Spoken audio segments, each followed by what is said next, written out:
Welcome to GGL news.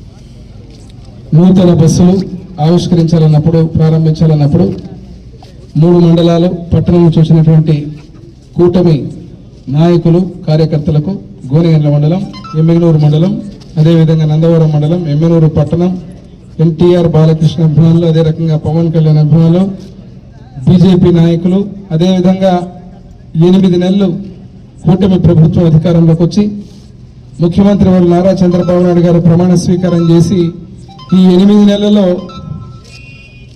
ఒక రవాణా రంగమే కాదు, రోడ్లే కాదు, అదే రకంగా ప్రతి వ్యవస్థను కూడా 5 సంవత్సరాలు గత ప్రభుత్వం కుళ్ళబుడిస్తే అన్ని వ్యవస్థలు నిర్వీర్యమైన తర్వాత ముఖ్యమంత్రిగా పగ్గాలు చేపట్టినటువంటి నారా చంద్రబాబు నాయుడు గారు ఈరోజు రాష్ట్రంలో ఉన్నటువంటి అన్ని వ్యవస్థల్ని గాడిలో పెట్టుకుంటూ ప్రతి ఒక్క వ్యవస్థలో ముఖ్యంగా అభివృద్ధి అంటే ఎలా చేయాలి అనే విధంగా ముందుకు దూసుకుపోవడం జరుగుతుంది 8 నెలల పరిపాలన.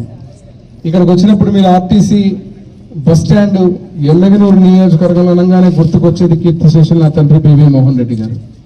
ఈరోజు అభివృద్ధి కానీ అదే రకంగా ఆర్టీసీ బస్ స్టాండ్ అభివృద్ధి కూడా మీరు చూస్తే ఇంతకుముందు ముస్తాక్ గారు చెప్పిన విధంగా ఏ స్థితిలో ఈ బస్ స్టాండ్ ఉండేది. ఈ 8 నెలల్లో నేను ఒకటే చెప్పాను. ఆ రోజు డిఎం గారు అమర్నాథ్ గారు ఉన్నారు, వారితో మాట్లాడినప్పుడు చెప్పాను, వీరికి అర్థమవుతుంది నేను చెప్పే టెక్నికల్ టర్మ్. ఆగ్మెంటేషన్ కింద అతి త్వరలో పల్లె వెలుగులు పెంచుతాం. ఆగ్మెంటేషన్ కింద ఆల్రెడీ పెట్టడం, ప్రపోజల్ కూడా పెట్టడం జరిగింది.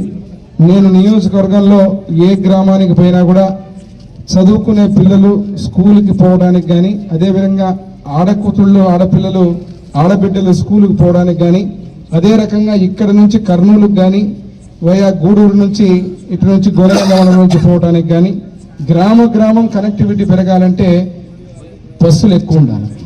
ఆ వేళలో కూడా చాలా ఇబ్బంది. ఇక్కడున్న మీ అందరికీ తెలుసు, గంజహళ్ళకు బస్సు కావాలంటే గోనెగండ్ల వాళ్ళు ఇబ్బంది పడే పరిస్థితి, రాయచోటికి బస్సు కావాలంటే ఇక్కడ గురజాలలో కానీ నాగులదిన్నెలో కానీ మళ్ళీ సమస్యలు వచ్చే పరిస్థితి. ఇట్లా ఒక్కొక్క ఊరిలో వారి ప్రాధాన్యత ప్రకారం ఆర్టీసీ బస్సు వేళలను నిర్వహించాలన్నా దానికి నియమించాలన్నా కూడా బస్సులు ఎక్కువ లేకపోతే ఆ బస్సుల ద్వారా ఇక్కడ డిఎం గారు కూడా ఏమీ చేయలేనటువంటి పరిస్థితి. ఒకప్పుడు బ్రహ్మాండంగా స్వర్ణయుగం చూసినటువంటి మన ఎమ్మిగనూరు నియోజకవర్గ బస్ స్టాండ్ మళ్ళీ నేను ఆ రోజే మొదటి రోజు ప్రభుత్వం నుంచి మన ప్రభుత్వం ఏర్పడ్డాక ఎమ్మిగనూరు నియోజకవర్గ ప్రజల ఆశీర్వాదంతో ఎమ్మెల్యే అయిన తర్వాత ఒకటే చెప్పాను ఆ రోజు, ఏదైతే మనం అనుకున్నటువంటి బస్సులన్నీ కూడా నేను మొదటి రోజు చెప్తే చాలా మంది ఇక్కడ ఉన్న వాళ్ళే నమ్మలే.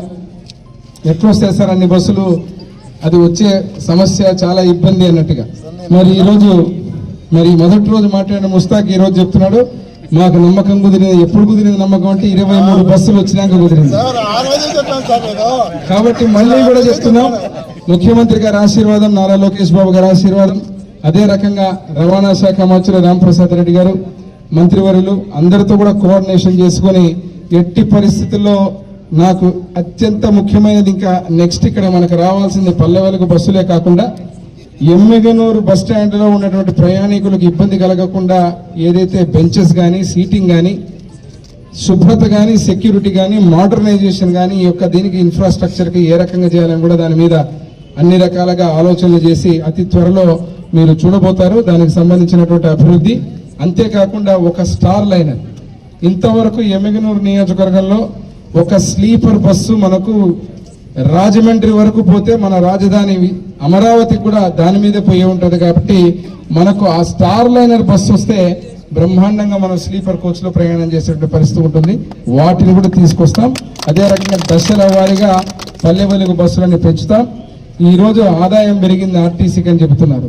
ఇది ముఖ్యమంత్రి నారా చంద్రబాబు నాయుడు గారి యొక్క ఆలోచన.